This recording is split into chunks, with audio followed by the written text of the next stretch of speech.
क्या क्या हुआ है और किस तरह से लोग पूरी तरह से बर्बाद हो गए। और जब मैं उन पीड़ितों से मिली, उनकी एक उम्मीद थी कि प्रधानमंत्री जी आए हैं, कुछ मदद मिलेगी। तो इस परिस्थिति में अगर केंद्र सरकार कुछ न करे तो लोग क्या उम्मीद रख सकते हैं। कांग्रेस नेता और वायनाड सांसद प्रियंका गांधी वाड्रा ने केंद्रीय गृह मंत्री अमित शाह से मुलाकात की है। वायनाड के लिए स्पेशल पैकेज की मांग को लेकर संसद में कांग्रेस सांसद ने केंद्रीय गृह मंत्री से मिली और केरल के वायनाड में 30 जुलाई को भारी बारिश के कारण भूस्खलन हुआ। इस हादसे के कारण भारी तबाही मच गई थी। इस लैंडस्लाइड में हजारों की संख्या में लोग प्रभावित हुए और सैकड़ों लोगों की जान चली गई थी। उन्हीं पीड़ित लोगों के लिए वायनाड सांसद प्रियंका गांधी ने विशेष पैकेज के लिए केंद्रीय मंत्री अमित शाह से मुलाकात की है। कांग्रेस महासचिव प्रियंका गांधी वाड्रा ने बुधवार को केरल के कई लोकसभा सदस्यों के साथ गृह मंत्री अमित शाह से मुलाकात की।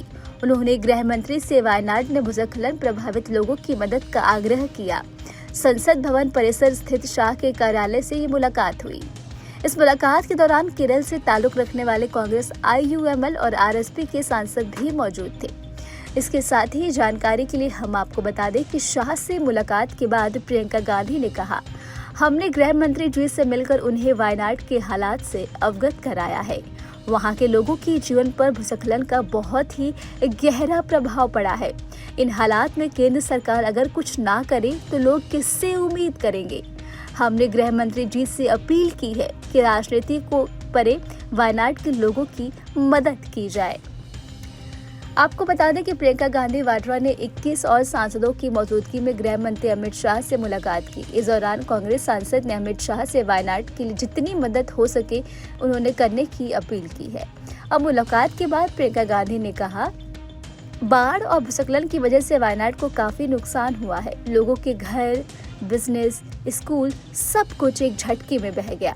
ऐसे में उन्हें रिलीफ फंड की जरूरत है। वहीं गृह मंत्री ने भी आश्वासन दिया कि वे लोगों की समस्या से अवगत हैं और जितना हो सकता है इस मामले में उनकी मदद करेंगे। अब सुनिए प्रियंका ने और क्या कहा। देखिए, हमने जो वहाँ की स्थिति है उससे अवगत किया है, उन्हें बताया है कि वहाँ पे किस तरह से जो हुआ, क्या क्या हुआ है और किस तरह से लोग पूरी तरह से बर्बाद हो गए, क्योंकि जो नदी है उसकी धारा ही बदल गई, तो पूरा पहाड़ चले गया उसके साथ। तो यहाँ तक कि एक फोकस्ड एरिया में है नेचुरल डिजास्टर, लेकिन उसका जो इफेक्ट है बहुत ही ज्यादा है और लोग पूरी तरह से, उनके पास कोई सपोर्ट सिस्टम नहीं बचा।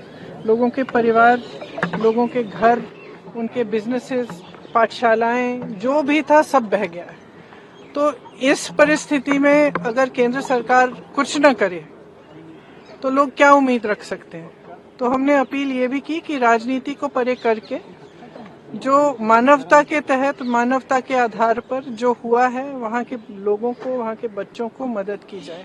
मैंने ये भी जिक्र की कि मोदी जी गए थे और वो मिले पीड़ितों से, और जब मैं उन पीड़ितों से मिली, उनकी एक उम्मीद थी कि प्रधानमंत्री जी आए हैं, कुछ मदद मिलेगी, और अभी तक कुछ मदद नहीं मिली है। ये दुख की बात है और मैंने सिर्फ ये अपील किया है कि राजनीति को परे करते हुए जितनी मदद कर पाए करें। क्या भरोसा आश्वासन दिया और आप लोगों ने प्रधानमंत्री से मिलने का समय मांगा था, क्या आगे PM से भी मिलेंगे? We have given representations to the Prime Minister also, Home Minister also. The devastation that has happened in that area is complete. It is a small area in which whatever was in the way of the river, when the river changed course, it has taken away. So it is not just a question of people losing one member of a family or maybe some part of their home or some part of their life. The people who are affected have lost absolutely everything. There are people who have lost every member of their family, young children. They have no support system. And in such circumstances, if the center cannot step up, then it sends a very bad message to the entire country actually. And especially to the victims. The Prime Minister visited, he met the victims. I personally spoke to them, and even after he met them, they expressed that now he has come, maybe we will get some relief from the center. 4 months have passed and that relief has not been forthcoming. So I have appealed to the Home Minister and he's listened to us very kindly. I have appealed to him that we rise above politics and truly recognize the pain and the suffering that these people have gone through. Because the suffering is immense. As I said, there are children who have lost every single member of their family. Who can they turn to if they cannot turn to Government of India, if they cannot turn for any help or assistance? Houses have been washed away. Everything has been washed away. So it is just on behalf of all the MPs of Kerala, it was our appeal to them that they should consider this very seriously and be more forthcoming with the relief so that these people can rebuild their lives. Ma'am, home minister ने क्या आप लोगों को कहा, और कल बताया जा रहा है कल शाम तक उन्होंने कहा कि कुछ डिटेल्स देंगे, क्या उन्होंने कहा है कि जो किया गया है और जो हो सकता है उन दोनों चीजों की डिटेल हमें कल शाम तक दे देंगे. तो हमने ये इच्छा व्यक्त की कि जितना भी हो सके वो कर पाए वो करें, क्योंकि स्थिति वहाँ पे काफी खराब है. फिलहाल इस खबर में अभी के लिए इतना ही. आपको हमारा वीडियो कैसा लगा हमें कमेंट करके आप जरूर बताएं और हमारे चैनल को सब्सक्राइब करना ना भूलें.